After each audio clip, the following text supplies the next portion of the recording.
प्रकार चालू होते, मैदानी खेळ, बैठे खेळ. खेळांचे प्रकार, बरोबर आहे. त्याच्यामध्ये आपण बरेच वेगवेगळे प्रकार बघितले होते. सामूहिक खेळ, वैयक्तिक खेळ किंवा बैठे खेळ, मैदानी खेळ असे वेगवेगळे खेळाचे प्रकार आपण त्याच्यात बघितलेले होते. बरोबर आहे, ठीक आहे. पण आता पुढचा जो आपला विषय आहे किंवा मुद्दा आहे तो आहे खेळांचे फायदे किंवा ऑब्जेक्टिव्ह ऑफ स्पोर्ट्स, खेळांचे फायदे. आता त्याच्यामध्ये आणखीन एक तो पहिला जो मुद्दा आहे तो स्पोर्ट अँड हेल्थ असा आहे, म्हणजे शारीरिक. तो शारीरिक जो भाग आहे तो सुद्धा फायद्यामध्येच येतो. शारीरिक फायदे असतील, मानसिक फायदे असतील. मग आपण बघूया, तर आज आपल्याला काय काय बघायचं बघा. खेळाच्या फायद्यामध्ये शारीरिक फायदे, मानसिक फायदे, सामाजिक फायदे, आर्थिक फायदे असे वेगवेगळे फायदे खेळांचे आपल्याला त्या ठिकाणी बघायचे आहेत. तर त्याच्यातला सगळ्यात सुरुवातीला आपण मानसिक फायद्यांचा भाग घेऊया. कशाचा भाग घ्यायचा आहे? मानसिक फायद्यांचा. मग खेळामुळं काय मानसिक फायदा होईल, काय काय मानसिक फायदे होतील, त्याच्याबद्दल एक दोन सांगा तुम्ही, आपण नंतर बघू सविस्तरपणे. मन प्रसन्न राहते. हा, उत्साहीपणा वाढतो, मन प्रसन्न होतं खेळ खेळल्यानंतर. आणखी एक दोन सांगा, आपण बघू लगेच. तणाव कमी होतो. तणाव कमी होतो. बर, आणखीन काय होतं? खेळाडू वृत्तीचा वाढीस लागते. खेळाडू वृत्ती वाढीस लागते. पराजय आत्म पत्करायची सवय पण आत्मविश्वास वाढतो. हा, कशाची सवय लागते म्हणला? तर पराजय स्वीकारायची पण सवय लागते. म्हणजे तो पण मानसिक तणाव निर्माण होतो ना आपण हारल्यानंतर. ठीक आहे, बघूया मग आपण. बरेच तुम्ही सांगितलेले आहेत फायदे त्याच्यामध्ये. तर पहिला जो फायदा आहे, आताच तुम्ही एका एका शब्दामध्ये सांगितलात सर्व. ताण कमी होतो, हे फायदा होतो, ते फायदा होतो. मग तो कसा होतो, नेमका काय क्रिया घडते त्याच्यामध्ये, कशा प्रकारे?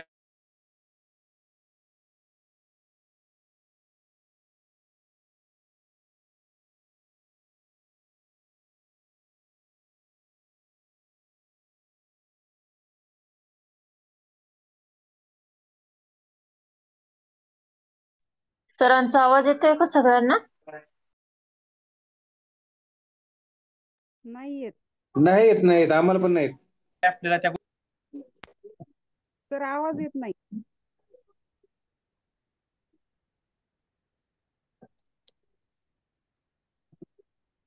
आवाज येतो का आता?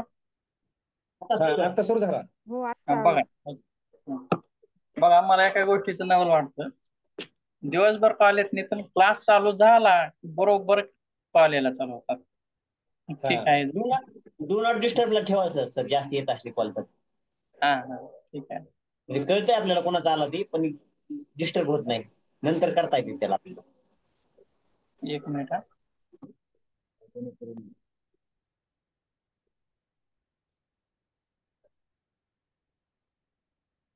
चला बघूया काय बघत होतो आपण. खेळामध्ये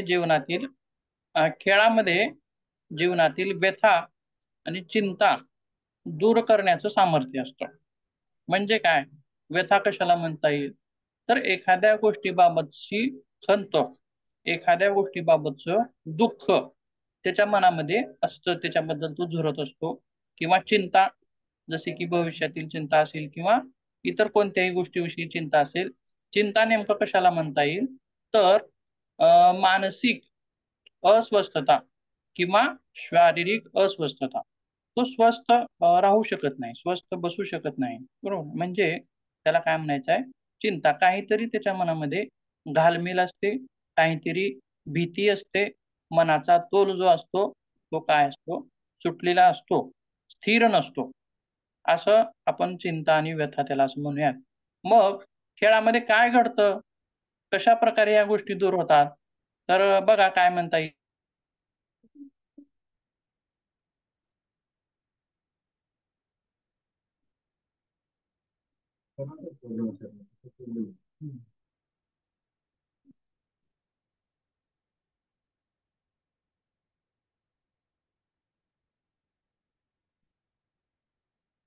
आवाज गेला का सरांचा?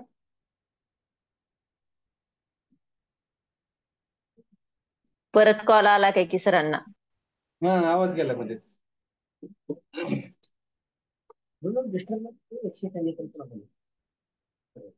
सरांचा जास्त response करत नाही.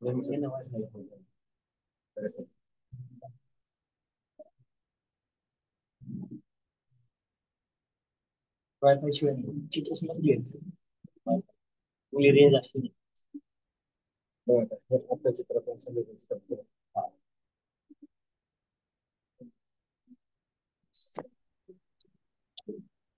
ज्या खेळतो आपण त्यावेळी तुमचं मन जे असतं ते कुठं असतं? तुमच्या मनामध्ये चिंता चालू असते का? नाही नाही, त्या- मन एक चित- खेळावर एकत्रित केलं असतं ना हा. चित्र. आपलं मन जे असतं ते खेळण्यामध्ये व्यस्त होतं.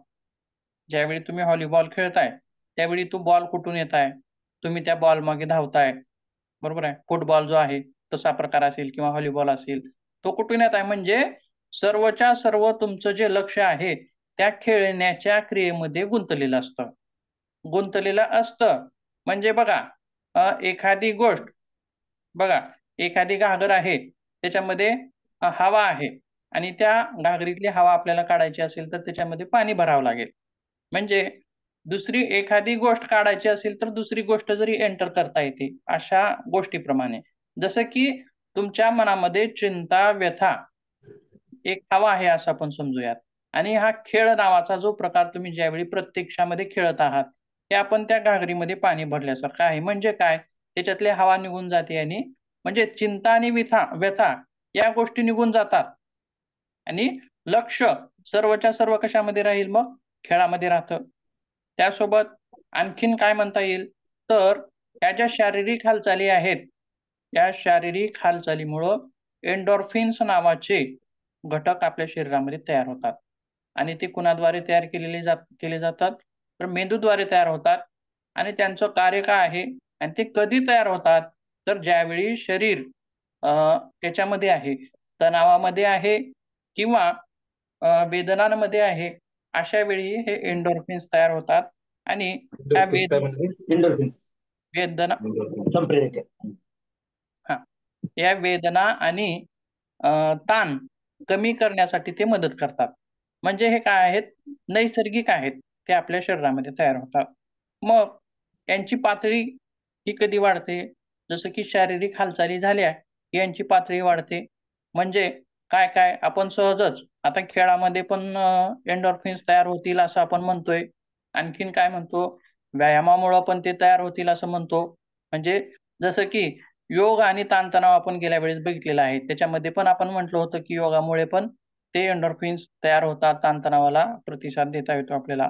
म्हणजे काय तर शारीरिक हालचाली झाल्या पाहिजेत, मग त्या कोणत्याही असो, खेळ असेल, नृत्य असेल, व्यायाम असेल, हालचाल शरीराची होणं गरजेचं आहे.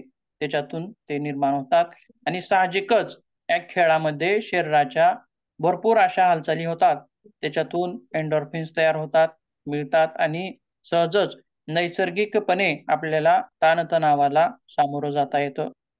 आणखीन एक गोष्ट म्हणजे काय सांगता येईल आपल्याला, खेळामुळं एकटेपणा दूर होतो. बघा, हा एक फायदा आहे. एकटेपणा म्हणजे काय, सहजच आता तुम्ही गृहिणी असाल किंवा तुम्ही कुठलं तरी कार्य करत असाल, कार्य केल्याच्या नंतर वेळ आहे, आपण काय म्हणलो, खेळाला एका देशामध्ये फुरसती असं म्हटलेलं आहे. म्हणजे काय तर जी फावली वेळ आहे, काम वगैरे सगळं झाल्याच्या नंतर मिळालेली जी वेळ आहे त्याच्यामध्ये आपण हे खेळतो असं ते त्यांचं म्हणणं होतं. म्हणजेच आता एकटेपणा म्हणजे काय तर आपलं सगळं काम झालेलं आहे, दैनंदिन काम झालेलं आहे किंवा कार्यालयातील काम झालेलं आहे आणि त्याच्यानंतर आपण एकटे बसलेलो आहोत. मग एकटे बसल्याच्या नंतर आपण बरेच वेळेस ऐकतो बघा, एकटं बसलं की मनामध्ये विचार दौडायला लागतात, मग चांगले असतील किंवा वाईट असेल. म्हणजेच बघा, आणखीन एक गोष्ट आपण बरेच वेळेस ऐकतो, जसं की रिकामं डोकं हे काय असतो, सैतानाचं घर असतं. बरोबर आहे, रिकामं डोकं काय असतं, सैतानाचं घर असतं.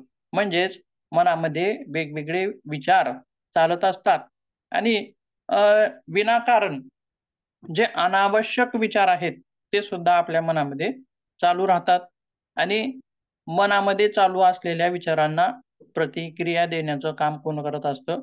शरीर करत असतं. मग आपण शरीराने त्या क्रिया करत जातो. म्हणजे नेमकं घडलं काय? आपण एकटे आहोत, मिळालेला वेळ आहे आणि त्या वेळामध्ये वेगवेगळे अनवॉन्टेड विचार येत आहेत आणि त्यांना आपण प्रतिसाद देतोय. ह्या क्रिया साहजिकच घडून जातात. पण त्या एकटेपणाला दूर करण्याचं साधन सुद्धा काय आहे? तर खेळ आहे असं म्हटलेलं आहे. म्हणजेच आपण आपल्या मनाला व्यस्त ठेवू शकतो. बघा, 2 गोष्टींमध्ये ठेवू शकतो. चांगल्या गोष्टींमध्ये सुद्धा ठेवू शकतो आणि वाईट गोष्टींमध्ये सुद्धा ठेवू शकतो. आणि खेळामध्ये ठेवणं म्हणजे हे आपल्यासाठी चांगलंच आहे. जसं की तुम्ही मैदानी खेळ खेळा किंवा इतर कोणतीही, जसं की तुम्ही लुडो वगैरे खेळता बघा. तसे खेळ असतील किंवा आणखीन कुठल्याही प्रकारचे असतील. पण एकटेपणा दूर करण्याचं सामर्थ्य यांच्यामध्ये आहे. मनाला कामाला लावण्याचं कार्य मनाला सुद्धा कामाला लावता येतं आपल्या या खेळांमुळे. त्यासोबत आणखीन पुढे काय म्हणायचं आहे? तर कंटाळवाणेपणा दूर करतात. बघा, हे सगळे मनाशी निगडीत आहेत. कंटाळवाणेपणा म्हणजे काय? तर आता बघा, एकटेपणा आणि कंटाळवाणेपणा या दोन्हीमध्ये फरक आहे बघा. दोन्हीमध्ये काय फरक आहे? काय म्हणता येईल आपल्याला? तर एकटेपणा हा अतिरिक्त आपल्याला जो वेळ मिळालेला आहे त्याच्यामध्ये आपण तो करतोय. परंतु कंटाळवाणेपणा काय आहे? आपण काम भरपूर केलेलं आहे. घरातील काम असेल, तेही काम भरपूर झालेलं आहे आपण किंवा कार्यालयातील काम आहे, ते पण काम भरपूर झालेलं आहे. मग काम करून काय होतं? शरीरही थकतं आणि मनही थकतं. मग एकच कार्य जर आपण जास्त वेळ करत असू, जसं की समजा आता माझाच तास जर 2-3 तास चालला, तर सहजच तुम्हाला कंटाळवाणेपणा वाटतं, कंटाळा येतो. असं आपल्याला तिथे म्हणायचं आहे. म्हणजे कार्य केल्याच्या नंतर येणारा मनाचा जो थकवा आहे, तो दूर करता येतो आपल्याला. कशानं? तर या खेळांमुळं. म्हणजेच हे खेळ जे आहेत, ते आपल्या मनाला मनोरंजक आहेत. मनोरंजन करणारे आहेत असं आपल्याला इथं म्हणता येतं. आणि हे मनोरंजन काय करतात? काय फायदे आहेत या मनोरंजनाचे? तर मनोरंजन आपल्या मनाला उल्हासित करतात, आनंद करतात, आनंदित करतात आणि दुसरी गोष्ट म्हणजे काय? तर आपल्या मनावरील थकवा दूर करण्याचं कार्य सुद्धा ते करतात. मनोरंजन म्हणजे काय? तर जसं की आपल्या शरीराला किंवा आपल्याला जे आवडतं ते खाल्लं, की आपल्या जिभेला ते चांगलं वाटतं. बरोबर आहे. मनोरंजन म्हणजे काय? तर या मनाचं जसं की आपले आवडते जे पदार्थ आहेत, ते आपण खाणं म्हणजे आपल्याला आनंद मिळतो. त्याचप्रमाणे मनोरंजन सुद्धा एक मनाचं खाद्य आहे. काय आहे? मनाचं खाद्य आहे. आणि त्या मनाच्या खाद्याला जर आपण ते पुरवलं, तर ते मन सुद्धा काय होतं? आनंदित होतं, उल्हासित होतं असं म्हणायचं आहे. त्यासोबत मनाला ताजेपणा मिळतो. म्हणजे काय? ज्यावेळी विद्यार्थी बघा, खेळाचा तास आहे, 1 तासभर खेळलेले आहेत आणि खेळल्याच्या नंतर विद्यार्थी असतील किंवा आपण असो, 1 तासभर आपण भरपूर खेळ खेळलाय. त्याच्यानंतर बघा, काय-काय आपल्या शरीरामध्ये दिसून येतील किंवा मनामध्ये फरक दिसून येतील. तर शरीराला सुद्धा हलकेपणा जाणवतो. हा शारीरिक फायद्यामध्ये येईल ते. आणि पहिली गोष्ट म्हणजे काय आहे? तर मनामध्ये ताजेपणा निर्माण होतो. ताजेतवानं वाटतं. म्हणजे फ्रेशनेस असं आपण त्याला म्हणूयात. आणि त्यासोबत मनामध्ये उत्साही वृत्ती वाढते. बघा, जसं की समजा विद्यार्थी आहेत लहान, 2 तास झालेले आहेत, कंटाळून गेलेले आहेत आणि 1 तास मधला त्यांना खेळण्यासाठी सोडला आणि परत त्यांनी 3ऱ्या तासाला बोलवलं आपण. तर ह्या खेळण्याच्या तासामुळं ते काय होतात? परत फ्रेश होतात. परत त्यांचं माइंड काय होतं? फ्रेश होतं, ताजेतवानं होतं आणि शिकण्यासाठी सुद्धा काय होतं? तयार होतं. म्हणजेच खेळ जे आहेत मनाला उत्साही आणि ताजेपणा देणारे आहेत. त्यासोबत आणखीन काय म्हणता येईल मानसिक ह्याच्यामध्ये? तर खेळ मनोधैर्य वाढवणारे आहे. आता मनोधैर्य कशाला म्हणता येईल हो? तर बघा, मनोधैर्य कशाला म्हणायचं आहे आपल्याला? तर प्रतिकूल परिस्थितीत सकारात्मक राहण्यास सक्षम होणे किंवा सक्षम राहणे.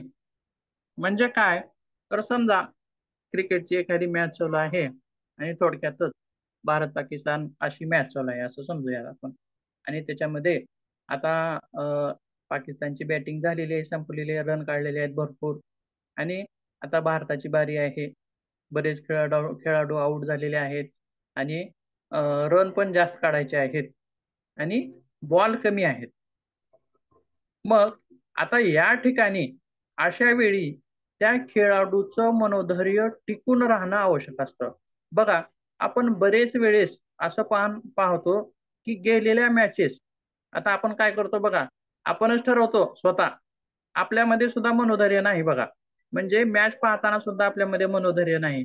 म्हणजे काय, तर अर्ध्यापर्यंत जर मॅच हारत आलेली आहे असं जर आपल्याला वाटत असलं तर आपण काय करतो, टीव्ही बंद करतो आणि आपल्या कामाला निघून जातो. काय मॅच हारली आता यांनी म्हणतो. म्हणजे ते आपल्या मनाचं मनोधैर्य काय तिथं संपलेलं आहे. आपण त्या प्रतिकूल अवस्थेमध्ये सक्षमपणे थांबू शकत नाही, बरोबर आहे. पण खेळाडू मात्र बरेच वेळेस असं आपल्याला ऐकण्यात येतं की आपण काल जी पाहत होतो मॅच, ती अर्ध्यामध्ये आपण सोडून दिलेली होती. का सोडून दिली होती, तर हारण्याची अवस्था होती. पण दुसऱ्या दिवशी असं ऐकण्यात येतं की मॅच आपण जिंकलेली आहे. म्हणजे बघा, आपलं मनोधैर्य खचलं, पण खेळाडूंचं मनोधैर्य मात्र शेवटच्या बॉल पर्यंत राहणं आवश्यक आहे. शेवटच्या बॉल पर्यंत त्या खेळाडूचं मनोधैर्य राहणं आवश्यक नाही, तग धरून राहणं तिथं आवश्यक आहे. म्हणजेच खेळ आपल्याला मनोधैर्य वाढवण्यासाठी मदत करतात असं आपण त्या ठिकाणी म्हणूयात. सक्षम करतात आपल्या मनाला. जसं की शरीराला बळकटी येते खेळाने, त्याचप्रमाणे मनाला सुद्धा बळकट करण्याचं कार्य हे खेळ आपल्याला करतात असं इथं म्हणता येईल. त्यासोबत आणखीन काय आहे, तर त्याच्यामध्ये आत्मविश्वास एक सांगता येईल. आत्मविश्वास, आता ह्याला काय म्हणायचं, तर यश मिळवण्याची खात्री. खेळ काय करतात, आपल्यामध्ये आत्मविश्वास वाढवतात. म्हणजे काय, तर आता हा जो आत्मविश्वास आहे तो आपल्यामधील जाणीवा, आपल्यामधील उणीवा या सर्व गोष्टींना ओळखण्यास सक्षम करतात. आत्मविश्वास म्हणजे काय, आता मी एखाद्या परीक्षेला जाणार आहे आणि मी म्हणतोय की मला 90% पडतील, मला 90 मार्क पडतील असं म्हणतोय मी. किंवा आणखीन एक विद्यार्थी आहे आणि तो काय म्हणतोय, तर मला 35 मार्क जरी पडले तरी ठीक आहे, बरं आहे, मी पास होतोय का नाही असं मला वाटतंय. 35 जरी पडली तरी ठीक आहे. म्हणजे बघा, दोघांमध्ये एक गोष्ट तिथं लक्षात येते आपल्याला, तर जो 90 मार्क मिळवतो असं म्हणतोय, तो त्याच्यामधली जी क्षमता आहे त्या क्षमतेवरती तो विश्वास ठेवतोय आणि तो पुढं येणारं जे संकट आहे किंवा जी गोष्ट आहे त्या गोष्टीला तोंड देण्यास सक्षम आहे. बघा, दोन गोष्टी इथं महत्वाच्या आहेत. सक्षम असणं आणि त्या सक्षमतेवरती आपला विश्वास असणं हे सुद्धा तिथं आवश्यक आहे. आणि दुसरी गोष्ट म्हणजे काय, आपण काय म्हटलं, दुसरा जो विद्यार्थी होता तो काय म्हणतोय, दुसरा विद्यार्थी मी पास होतोय का नाही याची गॅरंटी नाही. म्हणजे त्याच्यामधली जी उणीव आहे, म्हणजे बहुतेक उणीव त्याच्यामध्ये काय असेल, तर त्यानं अभ्यास केलेला नसेल, ही त्याच्यामधली उणीव आहे. उणीवा किंवा जाणीवा याच्या ह्या लक्षात आणून देतो कोण, आत्मविश्वास. आणि आणखीन एक दुसरा विद्यार्थी, तो सर्व अभ्यास केलाय, सर्वच्या सर्व त्यानं अभ्यास केलाय, पण तो परीक्षेला जाताना भीतोय. म्हणजे त्याच्यामध्ये कमतरता कशाची आहे हो, दोन विद्यार्थ्यापैकी सर्व अभ्यास झालाय तरी पण तो परीक्षेला जाताना भीतोय. म्हणजे आत्मविश्वासाची कमतरता, मध्ये काय कमी आहे, आत्मविश्वास कमी, बरोबर आहे. म्हणजे खेळातून सुद्धा आपल्याला आत्मविश्वास वाढवता येतो. जसं की खेळ खेळताना सुद्धा मी हा खेळ जिंकणारच, आणि तो जो आत्मविश्वास आहे तो खेळातून साध्य होतो आणि तोच आपल्याला आपल्या जीवनातील अडचणींमध्ये सुद्धा उपयोगी येतो, त्यासोबत परीक्षांमध्ये उपयोगी येतो. आणि आत्मविश्वासाविना माणूस काय आहे, क्षुल्लक आहे. त्याला यश मिळवणं सोपं जात नाही, कठीण जातं. आणि यश मिळवण्यासाठी आत्मविश्वास हा अत्यंत आवश्यक असणारा आहे आणि तो आपल्याला खेळाच्या माध्यमातून साध्य करता येतो. त्यासोबत आणखीन काय म्हणता येईल तर आव्हानं पेलणे हा गुण, आव्हानं पेलण्याचा गुण सुद्धा आपल्याला खेळांमधून प्राप्त होतो. म्हणजे काय हो, आव्हानं कशाची?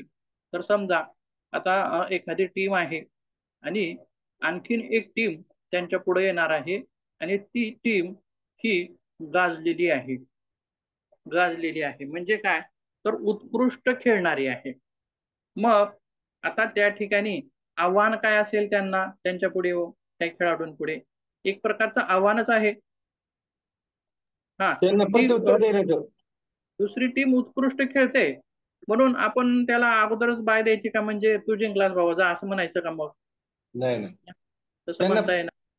आपण त्यांना हरू प्रत्युत्तर देण्याचं आव्हान आहे. हा, त्यांना प्रत्युत्तर देणं. आपण जरी आपली टीम कमजोर असेल किंवा नसेल ही गोष्ट वेगळी झाली, परंतु त्याचा जो गवगवा असतो दुसऱ्या टीमचा की ही टीम उत्कृष्ट आहे आणि यांच्या पुढं कोणीही टिकणं शक्य नाही, अशा ज्या गोष्टी बऱ्याच आपण ऐकलेल्या असतात आणि त्याच्या पुढे आपण उतरतोय, म्हणजे तिथं सुद्धा आपण ते आव्हान पेलणं त्या ठिकाणी गरजेचं आहे.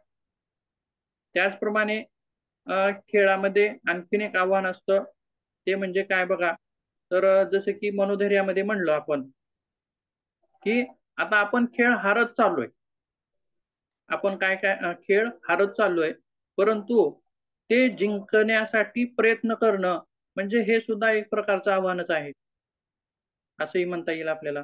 म्हणजे 2-3 गोष्टीतून, आता अशा विविध गोष्टीतून आपल्याला आव्हानं पेलण्यासाठी म्हणजेच कठीण परिस्थितीला तोंड देता येणं म्हणजेच आव्हान पेलणं. अशा बऱ्याच कठीण परिस्थिती असतात बघा, जसं की आपण हारत आलोय हे तर आपल्या लक्षात आलंय, पण खेळामध्ये आणखीन एक गोष्ट असते ती म्हणजे अँकरिंगची. बघा, जो बाजूला बसलेला समाज आहे, प्रेक्षक आहेत, ते काय करतात हो, अँकरिंग करतात. म्हणजे जो जिंकत येतोय त्यांची ते अँकरिंग करतात. म्हणजे काय, हा त्यांना प्रोत्साहन देतात. हारत आलेल्याचा आत्मविश्वास कमी करतायत. बरोबर आहे. मग हे सुद्धा आव्हानच आहे त्यांच्या पुढे. ही जी अँकरिंग आहे ती पचवणे आणि त्याच्यावरती आपलं मानसिक कार्य न होऊ देता, शारीरिक कार्य न होऊ देता आपण त्या ठिकाणी हारत आलेलो असलो तरी जिंकण्यासाठी प्रयत्न करणे, म्हणजे हे सुद्धा एक प्रकारचं आव्हानच आहे. आणि अशी आव्हानं आपल्याला बरेच वेळेस येतात. आता एक मॅच खेळलोय तर एका मॅच मध्ये आव्हान आलं, हे ठीक आहे. परत दुसरी मॅच खेळतोय, त्या दुसऱ्या मॅच मध्ये पण आव्हान आपल्याला पेलावं लागेल. तिसरी मॅच येणारी आहे, चौथी येणारी आहे. अशा बऱ्याच मॅचेस आपण खेळत जातो आणि अशा बऱ्याच मॅचेस मध्ये मनोधैर्य वाढवण्यासाठी आपल्याला संधी मिळतात, आत्मविश्वास वाढवण्यासाठी आपल्याला संधी मिळतात आणि आव्हानं पेलण्यासाठी सुद्धा आपल्याला संधी मिळतात. आणि त्या क्रिया सतत होत गेल्या की त्या क्रिया काय होतात, साहजिक होतात, सहज होतात आपल्याला. बघा, एखादी जर क्रिया आता सहजच आपण सुरुवातीला सायकल चालवतोय तर कसं चालवतो, सरळच बघतो, इकडे तिकडे बघत नाही, हँडवेल बरोबर धरलोय का, पाय बरोबर फिट आहेत त्या, सगळं लक्ष त्याच्यावरती असतं.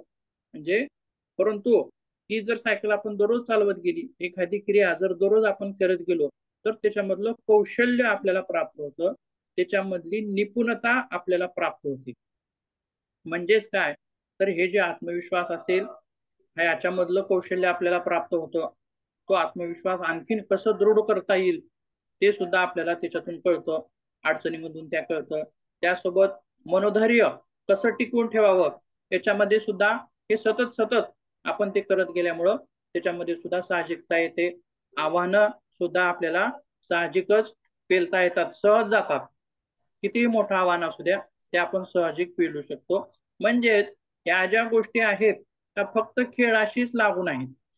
इथं सांगण्याचा उद्देश काय आहे, त्या फक्त खेळाशीच नाहीत तर आपल्या जीवनामध्ये कठीण परिस्थितीमध्ये धैर्य राखणं, मनोधैर्य राखणं आणि कठीण परिस्थितीवरती मात करू शकतो, त्या कठीण परिस्थितीवरती विजय मिळवू शकतो असा आत्मविश्वास असणं ते सुद्धा आवश्यक आहे. आणि आपल्या जीवनातील वेगवेगळी जी आव्हानं आहेत, आर्थिक आव्हानं असतील, कौटुंबिक आव्हानं असतील, अडचणी असतील, यांच्यामध्ये ही जीवनातील आव्हानं पेलण्यासाठी सुद्धा आपण समर्थ होतो. म्हणजे या ज्या गोष्टी आहेत त्या अजाणतेपणी आपल्या जीवनामध्ये उपयोगी येणार आहेत. अजाणतेमध्ये आपल्या जीवनामध्ये उपयोगी येणार आहेत. म्हणजे खेळामध्ये त्या आपण शिकून घेतोय आणि ती साहजिकपणा आपल्याला जीवनामध्ये सुद्धा उपयोगी येणार आहे. त्यासोबत आणखीन एक आहे, ती म्हणजे आहे जिद्द. जिद्द कशाला म्हणता येईल? जिद्द किंवा चिकाटी कशाला म्हणता येईल व जिद्द आणि चिकाटी? तर ही जिद्द आणि चिकाटी आपल्याला खेळातून मिळते, खेळामार्फत आपल्याला ती मिळते. आणि बघा, जिद्द कशाला म्हणायचं आपल्याला? तर यश मिळत नाही तोपर्यंत अविरत कार्य करणे, अविरत कष्ट करणे, म्हणजे त्याला काय म्हणायचं आहे? जिद्द. किंवा चिकाटी म्हणजे काय? सतत सतत प्रयत्न करणे. आता समजा आपण एक मॅच पकडलेली आहे, ती मॅच आपल्याला जिंकायची आहे, पण ती मॅच जिंकण्यासाठी आपण भरपूर प्रयत्न केले, किंवा आपण रनर आहोत, एखाद्या मोठ्या स्पर्धेमध्ये आपण भाग घेतलाय आणि पहिल्याच स्पर्धेमध्ये आपण भाग घेतल्यानंतर भरपूर असे प्रयत्न, भरपूर अशी प्रॅक्टिस आपण केलेली आहे. कशासाठी? त्याच्यामध्ये जिंकण्यासाठी.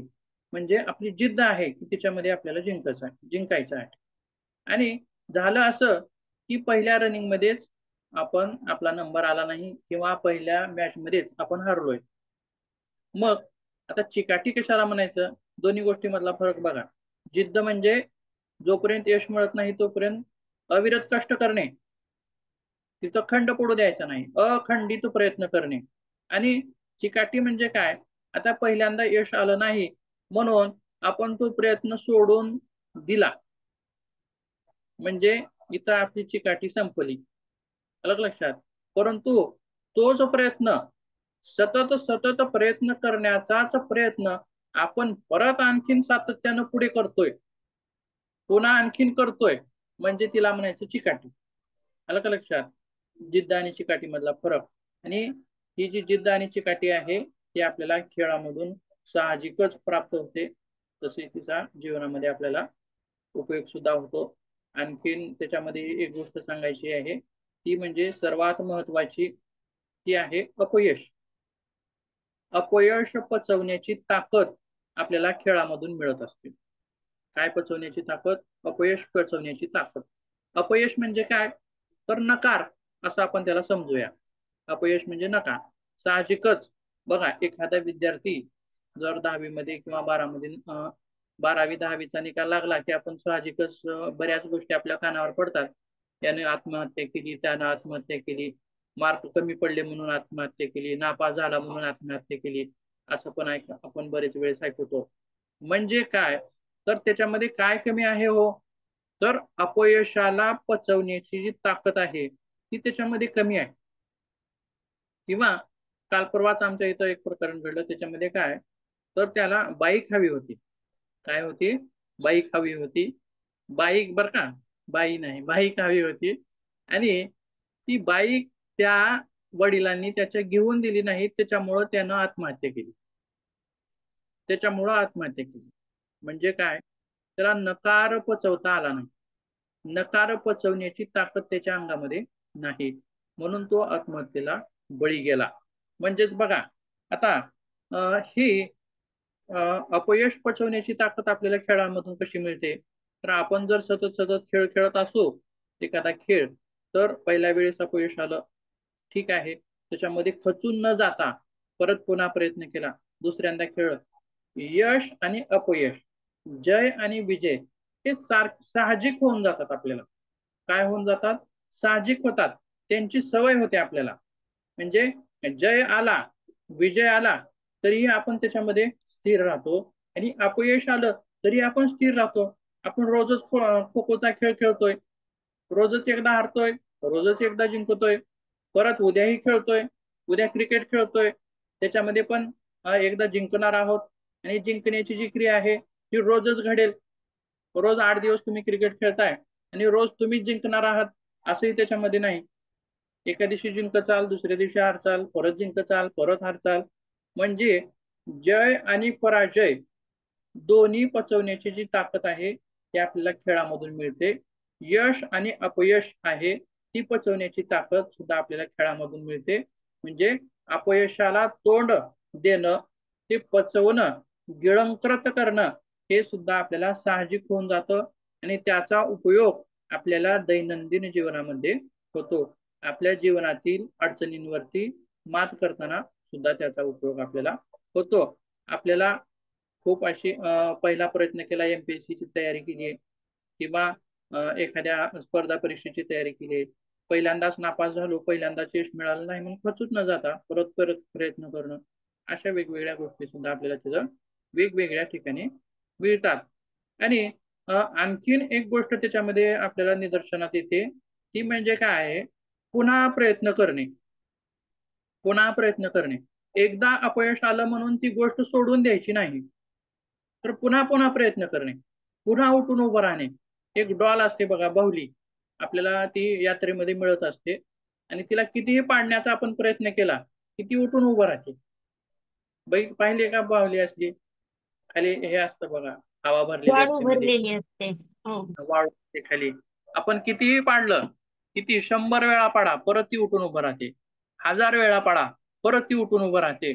म्हणजे खेळ असेल किंवा जीवनातील खेळ असेल, अपयश आलं की परत उठून उभं राहायचं, अपयश आलं की परत उठून उभं राहायचं, अपयश आलं की परत उठून उभं राहायचं. ही जी कला आहे, ही कला आपल्याला खेळामधून सहजच प्राप्त होते असं या ठिकाणी म्हटलेलं आहे. खचून जायचं नाही आणि प्रयत्न सोडायचा नाही. प्रयत्न सोडला की माणूस तिथं संपला. त्यासोबत आणखीन एक गोष्ट आहे मनाच्या संबंधित, ती आहे एकाग्रता. मग खेळातून एकाग्रता कशी साध्य होईल हो? बघा, ज्यावेळी तुम्ही खेळ खेळताय, आता सुरुवातीलाच आपण जो पहिला पॉइंट घेतला बघा, त्याच्यामध्ये काय म्हणलो होतो, व्यथा आणि चिंता दूर करते. म्हणजे कसा अर्थ त्याचा घेतला होता, आपण जो खेळ खेळतोय सध्या ते सर्वच्या सर्व लक्ष त्या खेळामध्ये असतं. म्हणजे एकाग्र, आपण तुम्ही कबड्डी खेळताय आणि पुढून तुमचा प्रतिस्पर्धी आलाय तुमच्याकडे कबड्डी कबड्डी म्हणत तुम्हाला पकडण्यासाठी, मग तुमचं सर्वच्या सर्व लक्ष कुठं असतो? कोणाकडे असेल? बाहेर असेल का? कदाचित नाहीच, नसणारच आहे. तो कसा येतोय, कुठून येतोय का, आणि आपण काय प्रयत्न करणार आहोत, आपलं सगळं मन एकाग्र कशावरती असणार आहे की आपण त्याला कसं पकडायचं आहे, कसं त्याला पकडायचं, त्याला कसं पाडायचं, कसं वडायचं, हे बॅटिंग सगळं. करताना पण सर, बॅटिंग करताना पण चेंडू कुठल्या दिशेने येतो आहे हा याच्याकडे पण आपलं लक्ष राहतं. हा, बघा क्रिकेट खेळताना सुद्धा बरोबर आहे. म्हणजे याच्यामध्ये आणखीन एक मी उदाहरण सांगतो बघा. मी लहानपणी क्रिकेट खेळायचो, आम्ही सहजच मित्र मित्र क्रिकेट खेळायचो आणि त्याच्यामध्ये काय व्हायचं, एक मित्र होता माझा आणि तो आउटच व्हायचा नाही, जल्दी लवकर आउटच व्हायचा नाही आणि मग ती बॉलिंग करून करूनच थकून जायचो आम्ही. मग काय झालं, आणि माझ्यामध्ये, मी पण खेळत होतो लहानपणी, माझा स्वतःचा अनुभव सांगतोय, आणि मी खेळायला गेलं की लगेचच आउट व्हायचं, एक 2-4 बॉल झाली की आउट व्हायचं. मग असंच व्हायचं. मग पुन्हा काय झालं की मी ती खेळायचंच बंद केलं. बरं, तो म्हणजे विशेष कसं, ते बॉलिंग करून थकून जायचं आणि आपल्याला बॅटिंग तर मिळाली की त्याच्यामध्ये परत आउट व्हायचं लगेचच आणि त्याची बारी यायची आणि तो परत जास्त वेळ खेळायचा. मग असं करत असताना असं झालं की आणखीन एक माझा मित्र मोठा होता, त्यानं काय म्हटलं की जो बॉल पडतोय, बॉल जो टाकला जातोय, त्या बॉलकडे लक्ष दे, त्या बॉलकडे लक्ष देऊन खेळायचं, असं त्यानं सांगितलं मला. म्हणजे एकाग्रता करण्याचा गुण माझ्याकडे त्यावेळी नसेल, पण त्यानं सांगितल्यामुळं असं लक्षात, बरं ठीक आहे असं असतंय का. मग पुन्हा काय झालं की तो बॉलिंग करायला लागला. मग त्यानं सांगितल्याप्रमाणे बरोबर त्या बॉलकडे लक्ष द्यायचं, तो बॉल कसं टाकतोय, आपल्याकडे तो टिपका कुठं पडतोय, पुन्हा आपल्याकडे कसा येतो, बरोबर तो बॉल लक्षात ठेवायचा आणि मारायचं. मग त्यानं सांगितलेल्या पहिल्याच दिवशी मी जास्त वेळ खेळू शकलो. म्हणजे ती कला माझ्यामध्ये विकसित झाली. आणि हे कशामुळं साध्य झालं, तर एकाग्रतेमुळे साध्य झालं. आणि आता जसं की योगामध्ये एकाग्रता वाढवण्यासाठी ध्यान म्हणलं, धारणा म्हणलं, त्राटक म्हणलं, अशा वेगवेगळ्या क्रिया सांगितल्या आपण. त्याचप्रमाणे ध्यानामध्ये आपण आणखीन एक ध्यान म्हणलं की आपण जी क्रिया करतोय त्यामध्ये सुद्धा लक्ष असणं म्हणजे त्याला सुद्धा आपण ध्यानच म्हणलं एक प्रकारचं, बरोबर आहे. आणि त्या क्रियेमध्ये उत्कृष्टता मिळवण्यासाठी ध्यान असणं आवश्यक आहे. त्याचप्रमाणे क्रिकेट असेल, खो खो असेल, कबड्डी असेल, व्हॉलीबॉल असेल, फुटबॉल असेल, टेनिस बॉल असेल, काही असेल, बॅडमिंटन असेल, तर त्याच्यामध्ये काय होतं, साहजिकच अजाणतेपणी आपल्याकडून एकाग्रतेचा अभ्यास होतो. त्याच्यामध्ये पद्मासन घालून बसायचं आहे, डोळे मिटायचे आणि एकाच ठिकाणावर मन एकाग्र करायचं आहे असं त्याच्यामध्ये नाही. म्हणजे हे आपण जे करतोय ते कसं आहे, जाणीवपूर्वक करतोय. आवाज येतोय का पण माझा? येतोय क्लिअर येतोय. डीजे जरा जोरात त्याच्यामुळे हे होतंय, पण ठीक आहे. योग बघा कर्मसु कौशल्यम साध्य होतं याच्यातून. काय म्हणलात? योग कर्मसु कौशल्यम साध्य होतं एकाग्रतेतून. हा, योग कर्मसु कौशलम. हा विषय पण मोठा आहे, आपण बघू पण नंतर. योग कर्मसु कौशलम का म्हणतात, कशाला म्हणतात, बघूया वेळ मिळाल्यास नंतर. पण बघा, योगामध्ये आपण जे त्राटक करतोय किंवा धारणा करतोय किंवा ध्यान करतोय, म्हणजे काय करतोय, धारणा करणं, ध्यान करणं म्हणजे काय, मनाला एकाग्र करणं एखाद्या विषयावरती, बरोबर आहे. मनाचा प्रवाह एकीकडे नेणं. ह्या गोष्टी आपण कशा करतोय, जाणीवपूर्वक करतोय, जाणीवपूर्वक, आलं का लक्षात. पण खेळामध्ये कसं घडतंय हो, जाणीवपूर्वक करतो, अजाणतेपणी आपण तिथं डोळे झाकून बसत नाही किंवा एकाच गोष्टीवरती जाणीवपूर्वक त्याच्यावरती लक्ष नेत नाही, तर साहजिकच ते आपल्याकडे घडून जातं. व्हॉलीबॉल खेळतोय, वरून बॉल कसा येतो बरोबर आपल्याला त्याला तिकडं पलटून मारायचं आहे, ते साहजिकच आपलं ध्यान त्या गोष्टींमध्ये असतं. म्हणजेच एकाग्रता वाढण्यासाठी सुद्धा खेळ आपल्याला काय आहे, मदत करणारे आहेत. त्यासोबत आणखीन एक फायदा त्याच्यामध्ये आपल्याला सांगायचा आहे, तो म्हणजे निर्णय क्षमता. निर्णय क्षमता कशामध्ये म्हणता येईल हो? मग आता समजा सहजच तुमची मॅच चालू आहे आणि आता कोणता बॅट्समन तुम्हाला पाठवायचा आहे किंवा तुम्हाला कोणता बॉलर पाठवायचा आहे किंवा कोण चांगलं खेळू शकेल याच्यावरती निर्णय घेणं, बरोबर आहे. आणि अगदी कमी वेळेमध्ये निर्णय घेणं. आता फिल्डिंग आहे किंवा गोलकीपर आहे, असं सगळं त्याला बदलायचं आहे आपल्याला. म्हणजे सगळं आता बघा, निर्णय तुम्ही कधी घेऊ शकणार आहात, ज्यावेळी तुम्ही निरीक्षण करता. निरीक्षण करण्याचा गुण तुमच्यामध्ये आहे, कारण हे निरीक्षणामध्ये तुम्हाला कळतंय की हा जो व्यक्ती आहे तिथं योग्य नाही, त्याला आपल्याला तिथं बदलायचं आहे. हे कशातून साध्य झालं, निरीक्षणातून साध्य झालं. मग ज्यावेळी हे निरीक्षण चांगलं होईल, उत्कृष्टपणे होईल, त्यावेळी आपल्याला काय दुसरी गोष्ट आणखीन काय साध्य होणार आहे, निर्णयाची गोष्ट साध्य होणार आहे. आणि निर्णय योग्य ठरला की यश आपल्याला साहजिकच मिळतं किंवा मिळण्याची शक्यता तिथं दाट होते. म्हणून निर्णय क्षमता वाढीस लागते असं सुद्धा म्हटलेलं आहे. त्यासोबत धोरणात्मक विचार किंवा दूरदृष्टी विचार दृढ व्हायला लागतात.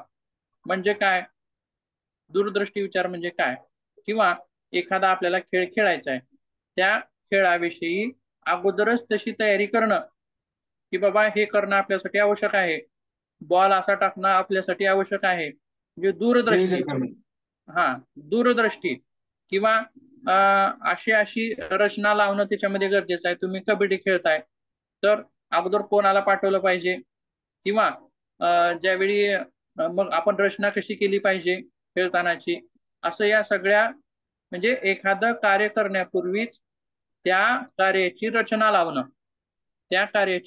लावणं म्हणजे आपण त्याला काय म्हणूयात, दूरदृष्टी किंवा त्यालाच काय म्हणूयात, धोरणात्मक विचार. आणि हे जे दूरदृष्टी किंवा धोरणात्मक विचार आहेत ते सुद्धा आपल्याला या खेळामधून शिकावयास मिळतात असं इथं म्हटलेलं आहे. आणि शेवट म्हणजे व्यवस्थापन, एखाद्या गोष्टीचं व्यवस्थापन पूर्णपणे पार पाडणे हे सुद्धा गरजेचं असतं आणि ते सुद्धा आपल्याला या खेळांमधून साध्य होतं असं या ठिकाणी म्हणलेलं आहे. आता या ज्या गोष्टी आहेत बघा, ह्या सगळं मानसिक फायद्यांमध्ये येतात. जे काही आपण पाहिलं ते सर्व कशामध्ये येतं, मानसिक फायद्यामध्ये या ठिकाणी आपण पाहिलेलं आहे. त्याच्यानंतर आपल्याला शारीरिक फायदे बघायचे आहेत. शारीरिक फायदे त्यापूर्वी मानसिक फायद्यामध्ये तुम्हाला काही सांगता येईल का? तुमच्या अनुभवानुसार सांगता आलं तर सांगा एखादं, एक दोन गोष्टी.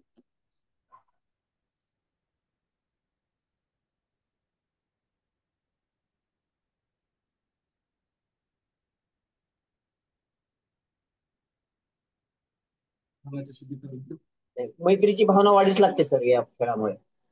मैत्रीची भावना, पण ते सामाजिक फायद्यामध्ये येईल. सामाजिक आहे. सामाजिक एकात्मता फायद्यामध्ये. वगैरे सामाजिक. आता आपण मानसिक फायदे बघतोय, जसं की एकाग्रता किंवा असं बरं ठीक आहे. बस बरंचसं झाले कव्हर एवढं. केलं हा? सर, बरंचसं कव्हर केलं म्हणलं. एकमेकाविषयी मानसिकता म्हणजे सकारात्मक होते सांघिक खेळात. सकारात्मक गुणाची वाढ होते ना एकमेक सोबत असल्यामुळे. सकारात्मक गुण एकटा खेळा तरी वाढतो आणि सांघिक खेळामध्ये खेळा तरी वाढतो. वाढतो. दोन्ही खेळामध्ये सकारात्मक दृष्टी वाढते, म्हणजे हा सुद्धा एक प्रकारचा मानसिक फायदाच आहे. ठीक आहे. त्याच्यानंतर आपण हे बघूया, शारीरिक फायदे बघूयात. तर शारीरिक फायद्यामध्ये काय सांगता येईल, तर शरीराला सहजच, आता बघा मी बरेच अगोदर सांगताना सुद्धा सांगितलं की शरीराला हालचाल होणं गरजेचं आहे. शरीराला जर निरोगी ठेवायचं असेल, तर शरीराची हालचाल होणं आवश्यक आहे. मग या हालचाली कशा कशातून होतात? व्यायामातून होतात, नृत्यातून होतात, खेळातून होतात, पोहण्यातून होतात. व्यायामच केल्यास हालचाली होतात शरीराच्या, किंवा व्यायाम केल्यासच हे जे फायदे आहेत, म्हणजे जसं की कोलेस्ट्रॉल कमी होणं, उच्च रक्तदाब कमी होणं, शरीर स्वस्थ राहणं, रोग प्रतिकारक शक्ती वाढणं. आपण जे योगामध्ये फायदे सांगतो बघा, योगाचे काय काय फायदे आहेत असं सांगितलं की बरंच सांगतो आपण, पण ते फायदे आपण दुसरीकडेही सांगू शकतो, जसं की ज्याच्यामध्ये शारीरिक हालचाली झाल्या पाहिजेत. जसं की चालणं असेल, चालणं सुद्धा काय आहे, तुम्ही रोज अर्धा तास चालताय म्हणजे ही सुद्धा एक शारीरिक हालचालच आहे. ही सुद्धा शरीरासाठी काय आहे, आवश्यक आहे आणि शरीराला निरोगी ठेवण्यासाठी आवश्यक आहे. त्याचप्रमाणे तुम्ही रोज पोहताय, पोहण्याची सुद्धा एक प्रकारची शारीरिक क्रिया हालचाल आहे. किंवा तुम्ही शेतामधली कामं करत आहात, वेगवेगळी शेतातील कामं करत आहात. साहजिकच बघा, एका बंधाऱ्याहून दुसऱ्याला बंधाऱ्याला जायचं म्हणलं तरी आपल्याला चलत चलत जातो आपण, आणि साहजिकच तो व्यायाम आपल्याकडून घडून जातो. आणि इकडून तिकडं शेतकरी कितीदा जातो की कितीदा येतो की तुम्हाला माहितच असेल, शेतकरी असाल तर. किंवा सकाळी सकाळी धार काढण्यासाठी सुद्धा काही जण चलत जातात. म्हणजे या शारीरिक हालचाली होणं शरीरासाठी आवश्यक आहेत, आणि या शारीरिक हालचालीतून आपलं स्वास्थ्य टिकून राहतं. त्याचे फायदे अजाणतेपणे आपल्याला मिळत असतात. मग आणि ह्या हालचालीतून शरीराला, आता खेळाच्या ज्या हालचाली आहेत त्याच्यामधून काय होतं, शरीराला बळकटी येते, मजबूतीपणा येतो. परंतु ही जी क्रिया आहे ती नियमित असायला पाहिजे.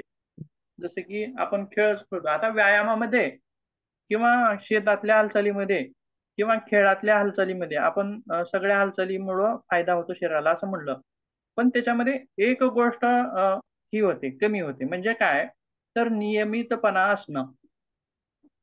आता खेळाचे विविध आपण फायदे सांगितले शारीरिक, ते मिळणार आहेत, परंतु आपण आज खेळलोय आणि नंतर 5 दिवसांनी खेळलोय, आपण तुम्ही क्रिकेटच्या टीम मध्ये आहात असं समजा, किंवा आज खेळलोय उद्या नाही खेळलो, परवा दिवशी खेळलोय, किंवा 2 दिवसानं खेळलोय, किंवा आपण शनिवार रविवार खेळतोय, असं अनियमितपणा तिथं असायला नको आहे.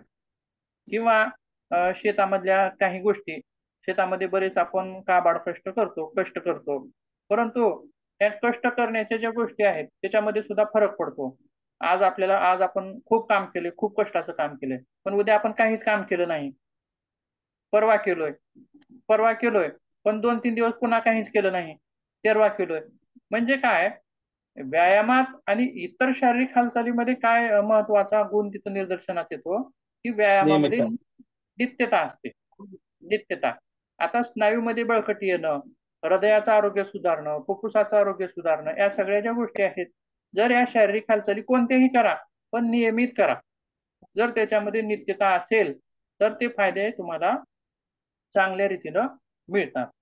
ठीक आहे. म्हणजेच आपण खेळाच्या ह्याच्यामध्ये हे सांगितलं, नित्यता जी आहे ती सलग 8 दिवस जरी नसली आठवड्यातली तरी कमीत कमी 3 दिवस तरी असावी.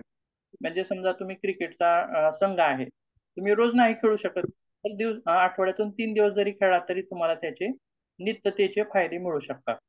खो खो आहे किंवा कोणतीही शारीरिक हालचाल आहे, रोज नाही करता आली तरी आठवड्यातून 3 दिवस तरी केली तरी त्याचे फायदे नित्य खेळाप्रमाणे आपल्याला मिळू शकतात. म्हणजेच शारीरिक बळकटी येते, शरीर काटक होतं, स्नायूंची ताकद वाढते, स्नायूमध्ये मजबूती येते आणि हाडं सुद्धा मजबूत होतात. बघा, आता जी लेकरं आहेत, सहज जरा पलंगावर जरी पडली तरी हाड मोडते त्यांचं. का होत असेल वा असं? खेळांचा अभाव आहे, व्यायामाचा अभाव. व्यायामाचा अभाव आहे. का अभाव आहे? याची जागा कोण घेतलेली आहे? खेळांची किंवा व्यायामांची जागा मोबाईलने घेतलेली आहे. बरोबर आहे. पूर्वी आमच्या वेळी किंवा तुमच्या वेळी घरी बोलवायला यावं लागायचं आईला किंवा वडिलाला, चला आता बस झालं खेळायचं म्हणायचं. पायताना मारित आणायचे कधी. पण आता काय होतंय, लेकरं एवढं मोबाईल बघतायत की जरा जा खेळायला जा बाहेर थोडं, असं जात नाही. म्हणायची पाळी आहे. म्हणजेच शारीरिक हालचाली मुलांच्या कमी झालेल्या आहेत आणि लहान मुलांमध्ये सुद्धा लठ्ठपणा दिसून येतो.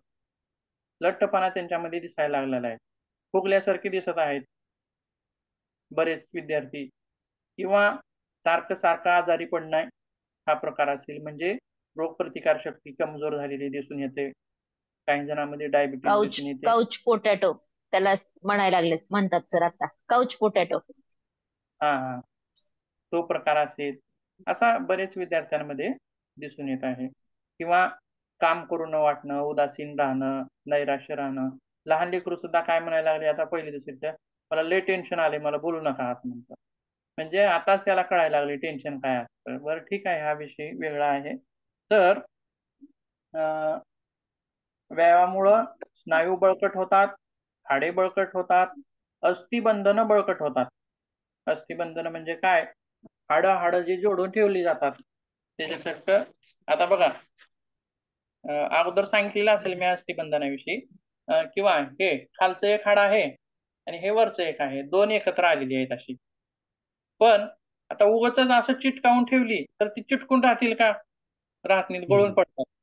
बरोबर आहे. काहीतरी याला हो. चिटकावा लागेल, मग ती चिटकून राहतील. दोन काठ्या आपण उगा अशा धरल्या आणि सोडल्या तर त्या पडणार आहेत, पण इकडून तिकडून त्यांना बांधलं असं गच्च की त्या टिकून राहतील. म्हणजेच या हाडांना जोडणारे हे आहे. सांधे.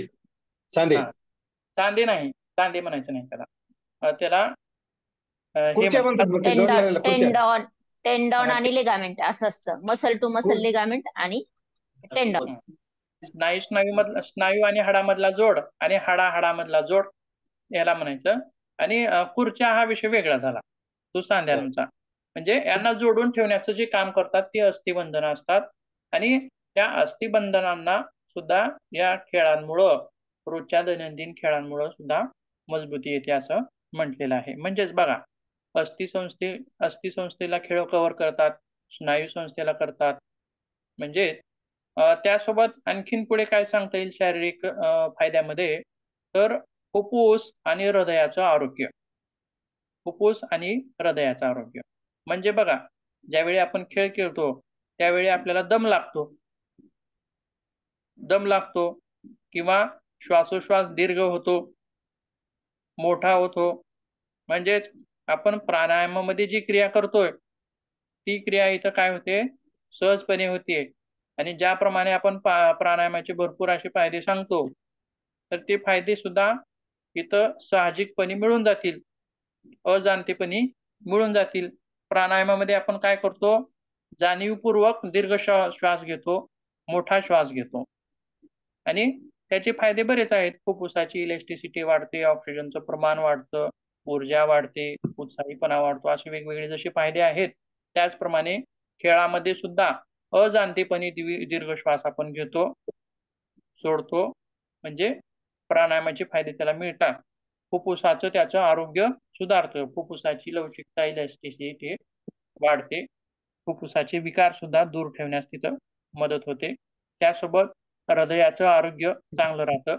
म्हणजे काय, आपण शारीरिक हालचाल झाली की हृदयाचं धडधडणं वाढतं, हृदय कसं होतं, धडधड वाढतं, त्याची धडधड वाढते आणि धडधड ही दिवसातून एकदा तरी जास्त 150 पर्यंत असं नेली पाहिजे असं म्हटलेलं असतं. चर्चा केलेली आहे का मी पूर्वी याच्यावरती? नसेल तर करू आपण. नाही केलेली पूर्वी. बघा, दिवसातून 150 आपण हृदयाचे जे ठोके असतात ते 150 पर्यंत गेले पाहिजेत एकदा तरी. म्हणजे कसं, ते आपण खेळातून, रनिंग मध्ये किंवा सूर्यनमस्कार करताना 12 सूर्यनमस्कार केली की बघा हृदयाची धडधड किती वाढते बघा. वेग वाढतो, गती वाढते, धडधडण्याची गती, बीट जे आहेत, हार्ट बीट ते वाढतात, संख्या त्यांची वाढते. त्याचप्रमाणे खेळामध्ये सुद्धा जे अथलेटिक्स असतात, रनर्स आहेत, मोठमोठे लांब रनर्स आहेत, लांबची रनिंग करणारे, यांच्यामध्ये सुद्धा हृदय इतकं निरोगी असतं किंवा त्यांच्या हृदयाचे ठोके सुद्धा कमी पडत असतात. म्हणजे काय हो, तर आता समजा सामान्य माणसाचे हृदयाचे ठोके किती पडतात? 72 पडतात, बरोबर आहे, हे सामान्य आहे. जर 100 पडत असतील तर ते निरोगी आहे का हृदय? नाही. निरोगी आहे का? नाही. फास्ट काम करतंय त्यानं. आणि 60 पडत असतील तर, 50 पडत असतील तर ते निरोगी आहे का? तेही निरोगी नाही, तेही चुकीचं आहे. म्हणजे 72 पडायला पाहिजेत, 100 पण नको आहेत आणि 50 पण नको आहेत. पण जे अथलेटिक्स आहेत किंवा कार्डिओ एक्सरसाइज करतात, म्हणजे हृदयाची एक्सरसाइज, त्याच्यामध्ये सूर्यनमस्कार पण आपण घालू शकतो, आलं का लक्षात, कार्डिओमध्ये. म्हणजे यांच्या हृदयाचे ठोके, परंतु ते त्याच्यामध्ये नियमितता पाहिजे. आपण रोज जर तुम्ही 21 सूर्यनमस्कार करत असाल तर ते नियमित असे असले पाहिजेत, हृदयाचे तेवढे ठोके वाढले पाहिजेत. मग काय होतं त्याच्यामध्ये, तर हृदय काय करतं, तर एका ठोक्याच्या 2 ठोक्याचा एकच ठोका मारतं. आता बघा, एक हे सामान्य माणसाचे 72 आणि जे अथलेटिक्स आहेत त्यांचे कमी पडतात असं आपण म्हणतो, 60 पडतात असं गृहीत धरूयात. मग का पडतात? तर त्यांचं हृदय इतकं सक्षम झालेलं असतं, इतकं मजबूत झालेलं असतं की 2 ठोके मारल्यावर जेवढं रक्त त्यानं हे करतं, प्रवाहित करतं, तेवढं एकच ठोका मारल्यास प्रवाहित करतं.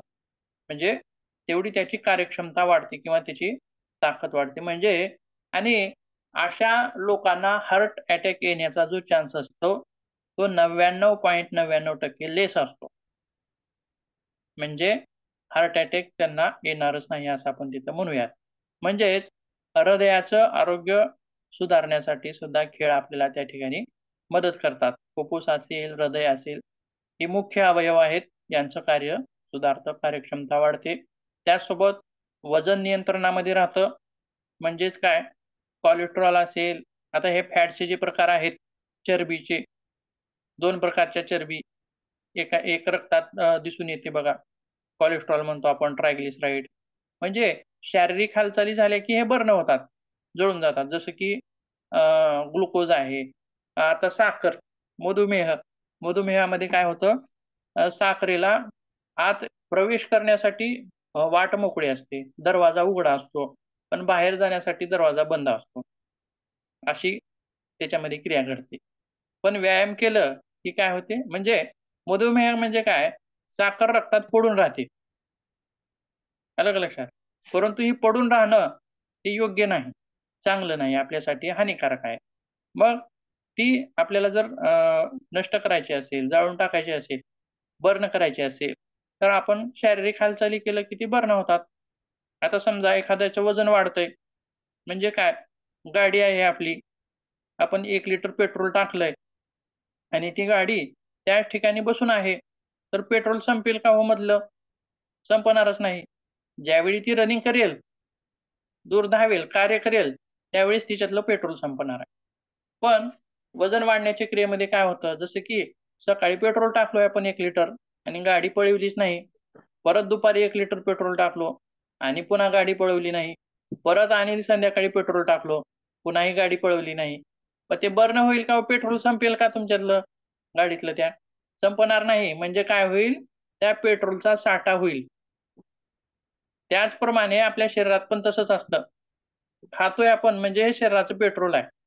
ते आपण शारीरिक हालचाली केलं तर ते संपणार आहे, नष्ट होणार आहे. आणि शारीरिक हालचालीच करत नसलो तर काय होणार आहे, ते साठणार आहे.